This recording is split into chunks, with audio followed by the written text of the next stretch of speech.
Hugh.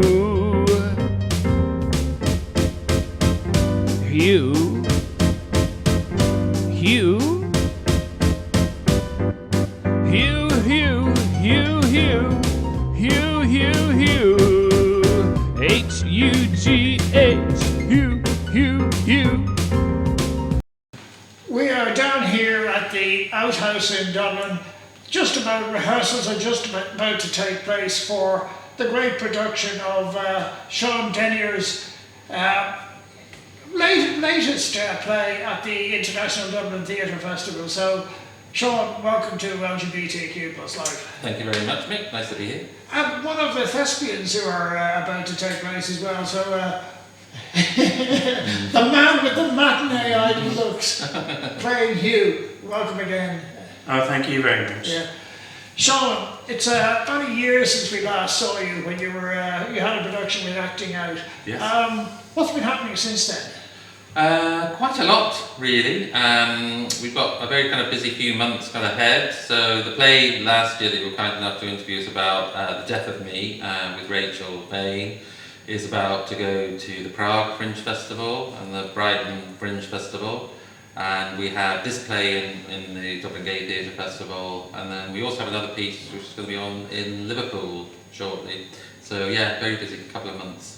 So you've been a very busy boy. I have. This year, Sean, it's quite different because last year you had the ladies, but this year it's all chaps. Yeah, it's three men in the play. It's a story of a couple who've had a kind of long-term relationship which has come to an end, and the character that I play, Alan, is having a lot of trouble getting over that. They were together 20 years, and he randomly meets a kind of manic, much younger kind of man in a cinema, and they sort of have a bit of an attraction, I guess, in a kind of love-hate kind of way. And really the play is about, can he move on from his kind of previous kind of relationship when Hugh is still hanging around and very much on the scene. Mark, the play is called Getting Over Hugh. Are you an easy person to get over? Well, a leg or two. And I'm not the really young person that he gets with.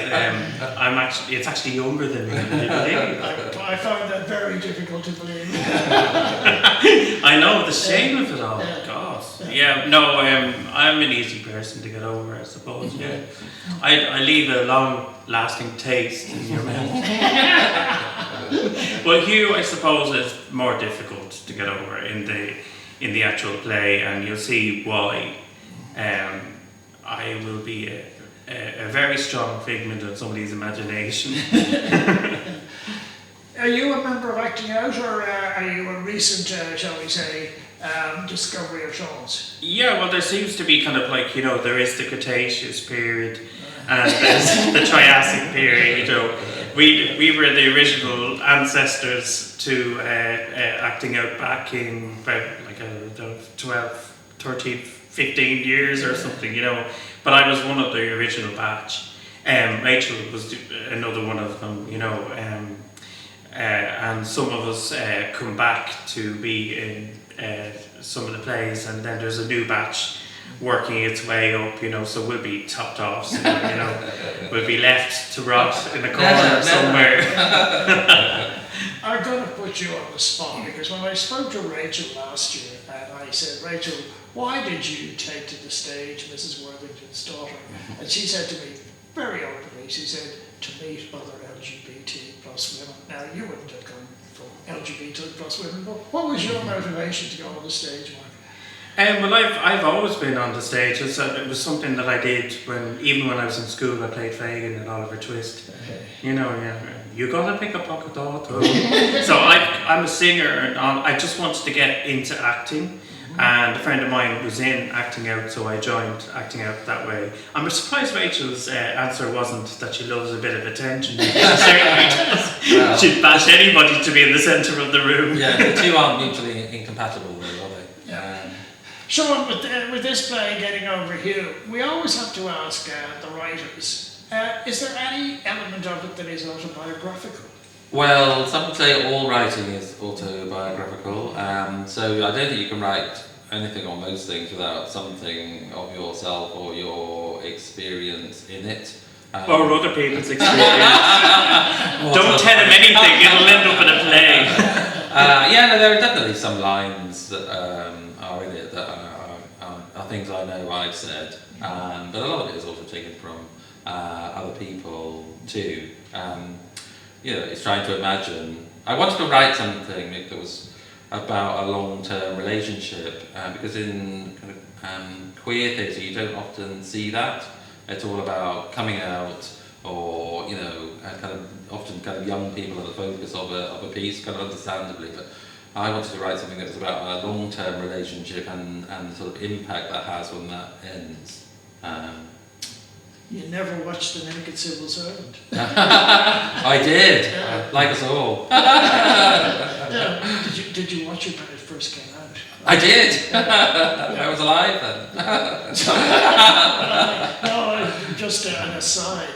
I saw it and it was, it blew everybody away at the time. And about 3 or 4 weeks later, I was on a train platform in St. Albans because I was doing a training course up there. And there was this little dapper man with a big hat and an air and grace about it. And who was it but Quinty? Oh, wow, that's amazing. Yeah, I'd love to have met him. Yeah. I'm too young to know anything. I'm beginning to think this is the Exorcist or the gay scene, is it, or something? Bad gay. You don't want to kill us all. But I'd say actually that also the play is partly about sort of intergenerational differences, because Alan, sort of enters into a kind of relationship with somebody who's quite a lot younger than him, and also wanted to explore the difference between people who kind of grown up thinking gay is okay and without baggage and kind of shame that kind of an older generation have had. So that's also something that gets kind of explored in the play. Mm-hmm. So, have you been part of the International Gay Theatre Festival as well in the past, Mark, or is this your first venture down this path? No, I've been, like Sean, I'm multi-talented. I've been involved in co-writing with Sean. I wrote a musical, so I'm a musician by trade. I'm a singer, writer. 2 musicals, award-winning, might I say. Give them a plug, who knows? And we did the Equals and the Ref, and we did the Paradise. And the Paradise, yeah. So which you were did the Ref? Yes. Yeah, I was Deirdre Kilbride. Okay. I was the main character. Sorry, Rachel. And we were in kind of, and I've been involved in the theatre festival since the very beginning. I think I've been in one way or another. So I've written a short play before, and I've written musicals. I've been acting in a lot of them as well. Sean hasn't given me much of a lead since the Rep. I think they wanted a cooling off period until I came back. Do you think that could be because you're Irish? Rachel's Irish as well, and she's been everything. She's been this is all about Rachel, really, isn't it? So tell me, Sean, and tell the listeners, drama or theatre wasn't your first calling, if I'm correct. You were called to heal and help as a doctor. Yes. Is that still on the go, or have you dispensed with the sick and the infirm? I had just kind of recently retired, actually, Mick, from the kind of health service after kind of nearly 40 years. You retired at the age of 32. Yes. I was a director of public health, and obviously COVID was a very difficult kind of experience for us in that particular kind of branch of medicine. I have no regrets. I had a great career, but now it's kind of time for other things. Yeah. Like myself, you don't like to flaunt your ego in front of people. You're a backroom person. Have you ever considered taking part in your own plays, or have you done so in the past? I have performed from time to time, and I do enjoy it, and I am in this play. So that's been quite a challenge, because I haven't really, the last play we did, big production we did, part of kind of Rachel's, was called Casa Valentina, a play by Harvey Firestein, and I had It wasn't the lead part, but it was a featured part, I guess, in that show, and I do really enjoy it. But I prefer, I would say, to be kind of writing or directing, or producing, particularly this week when we're coming up to it, and I'm thinking, why on earth am I doing this? Mark, I get the impression from what you've been saying is that music and musical theatre perhaps features more prominently than, dare I say it, straight acting. Would that be a fair assessment, or do you prefer, are you that versatile that it doesn't really matter? Give me a script and I'll mangle it. Well, I think most of your listeners or viewers will know that I'm versatile.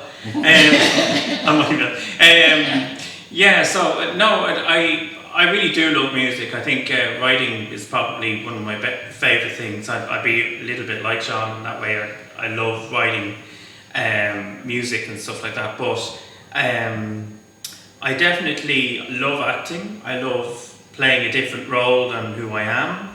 I think certain people are a little bit shy in certain ways, and I find sometimes when I'm out performing singing, I have to pretend to be somebody else, because I find it a little bit difficult. I'm not I'm not a natural show off. You're a bit of a wilting violet in that regard. Not so much wilting. I'm just a violet. As we are about to come into what we would call Eurovision season, also known as Gay Christmas, have you ever considered writing a Eurovision song? Well, yes. In fact, I'm actually releasing an album. I played the remix to our new single, which is at the end of June. And I played that to Sean, and Sean goes, "Oh my God, why didn't you send that in to Eurovision? That would be much better than what we have this year." Yeah. Well, I think we can say for certainty that Ireland is not going to win this year. No, I think we keep thinking Europe is behind, and we keep sending songs that are a little bit like 10 years ago or 12 years ago. Maybe we should get the turkey back again. No. Well, we are going to do a Eurovision play, because the thing that's going to be on in Liverpool is a piece. I wrote it in response. They had a competition for people to write a short play with a Eurovision theme, and I was one of the winners. So we're definitely going to expand it and do it here next year, I think. You won't be doing it this year in Liverpool? Acting out on doing it. The Liverpool Theatre Company, who sponsored the competition, are going to be doing it. So, providing that they think that goes well, I think we'll do it with acting out in a kind of longer version of it next year. Well, you must keep us posted. Sean, you're going to go to rehearsals now. The play is called Getting Over Hugh, am I correct? Correct. It is in the former home of that great patriot and composer of the Little Lad of the Tricks, Padraig Pearse himself. Tell people the details about how they can go and see it and when it's going to be played. Okay, it's on in the Ireland Institute, which used to be known as the Pearse Centre, as you say, Pearse's old house. And it's at 27 Pearse Street, and it's on from the 1st to the 6th of May. On the 1st, we've got 2 shows at 4 at 9. The rest of the week it's on at 9 p.m. And then Saturday there's another matinee at kind of 4 p.m. And you can find out about the show and all the shows in the festival by looking at www.gaytheatre.ie, where you can also book. It's not free. It's not free, no. Tickets are €15 or €13 concessions, I believe. But if you go to see 2 shows in the one venue, you get a €5 reduction. So that's worth doing too. Look, that's even better than Aldi, isn't it? Really good, isn't it? He was wasted as a doctor. Mark, you're looking forward to performing this year at the IDTGF? Yeah, when the medication kicks in, I'll be delighted. Well, in the best theatrical traditions, break a leg. Thank you very much. And thank you, Sean. Looking forward to seeing the play. Thanks a million. Hugh, Hugh, Hugh, Hugh, Hugh, Hugh, Hugh, Hugh, H-U-G-H, Hugh, Hugh, Hugh, H-U-G-H, Hugh, Hugh, Hugh. Hugh. Hugh, Hugh, Hugh, Hugh, Hugh, Hugh, Hugh, Hugh, Hugh.